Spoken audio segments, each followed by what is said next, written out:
E se o Killmonger salvasse o Tony Stark? Então, ó, nesse vídeo aqui a gente vai trazer todos os detalhes. Tem referência ao Vegeta do Dragon Ball, da repórter que apareceu naquele episódio lá do Doutor Estranho, enfim, assim, ó, vem com a gente pra saber de tudo.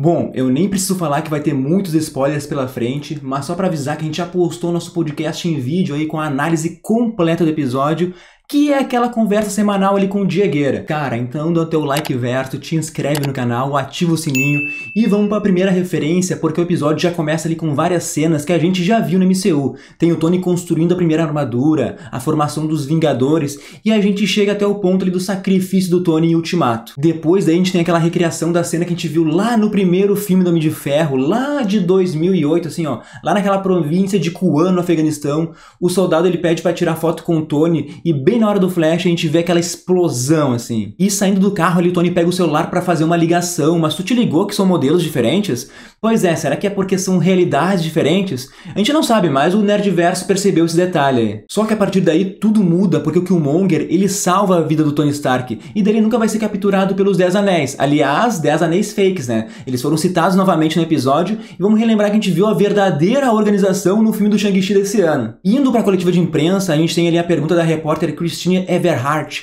que já apareceu nos filmes Homem de Ferro 1 e 2, e também no episódio focado lá no Doutor Estranho. Ela que deu aquela notícia que a Christine, o amor da vida do Strange, né, ela que tinha morrido naquele incêndio. E lembrando que a gente teve essa coletiva de imprensa também lá no filme do Homem de Ferro 1, né, mas agora o Obadiah Stane ele foi desmascarado. Lá no filme do Homem de Ferro 1 ele era o grande vilão, era o Monge de Ferro. Vocês lembram disso? Mas vamos seguir em frente porque tem muita coisa para analisar, né? A gente tem a volta também do nosso querido James Rhodes, o Máquina de Combate, que é dublado aqui pelo Don Cheadle. Só que vale lembrar que o personagem ele sofreu ali um recast, porque lá no primeiro filme do Homem de Ferro, lá de 2008, quem interpretava o Máquina de Combate era o ator Terrence Howard, que fez aí a maior burrada da vida quando desistiu do papel, né? E hoje ninguém mais lembra dele. E falando do projeto Liberator que o Killmonger trouxe, ele é inspiração direta ao anime Gundam, que foi criado lá em 1979. Esse anime ele foi muito inovador para a época, assim, ele trouxe elementos clássicos de ficção científica e também uma narração ali envolvendo esses elementos aí tecnológicos. Claro que muita gente se ligou aí, né, que esses robôs, eles lembram muito daqueles que a gente viu lá em Homem de Ferro 2. Então, unindo essas duas referências, a gente tem aqui o drone Liberator criado pelo Killmonger. E para quem não sabe, assim, o ator Michael B. Jordan, ele é fãzaço de animes, né? E talvez tenha sido assim para satisfazer a vontade do ator, que eles fizeram uma roupa que lembra muito a do Vegeta lá de Dragon Ball. Claro, também tem a referência ao Gundam, né? Mas eu achei muito parecida. E no nosso podcast de análise do episódio, o Diegueira, ele falou uma hora que o Tony ele menciona o reator Arc, né? Dizendo que talvez fosse uma boa ideia, mas logo descarta isso. Mas vocês notaram que ele toca no coração, assim, bem na hora que fala, assim, ó. Pois é, a gente que não perde nenhum detalhe e traz pra vocês tudo. E logo em seguida o Killmonger oferece ali o anel de Vibranium dele pra ser a energia pra pôr vida em seus drones. E claro que lá no filme do Pantera Negra, ele carrega, assim, esse anel no pescoço, né? Como um colar ali, que nem na animação. E depois ali que o Tony ele pega o anel do Killmonger, ele faz uma projeção muito idêntica, que nem a gente viu lá em Homem de Ferro 2.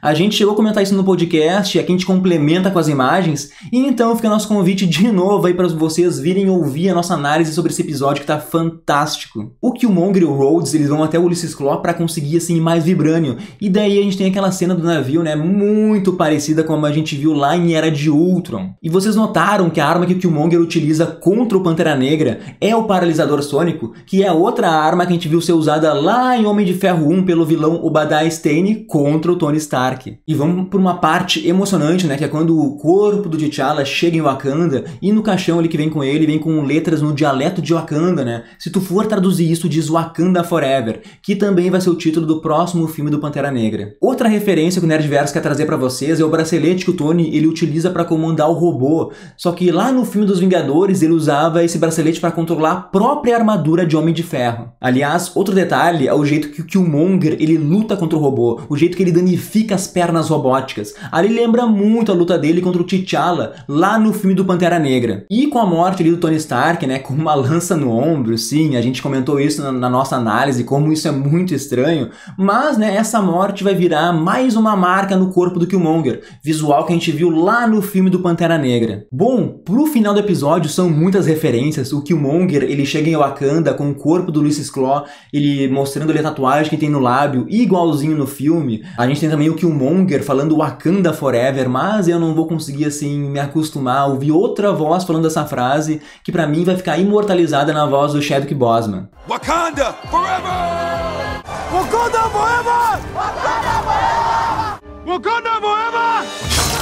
E depois o Killmonger, ele toma aquele líquido roxo que leva ele pro plano espiritual, assim como o T'Challa fez no filme, e lá a gente tem daí vários encontros emocionantes. E por fim, vale destacar a pequena Shuri, que aparece ali no episódio em torno de uns 10 anos antes de quando a gente conheceu, né, ela no filme do Pantera Negra, e a gente já vê, né, como ela era inteligente desde criança. Bom, pessoal, essas foram todas as referências que a gente achou aí durante o 6º episódio de What If. Espero que tenham gostado do nosso resumão aqui. Caso a gente não tenha falado alguma aí, comentem e até o nosso próximo vídeo.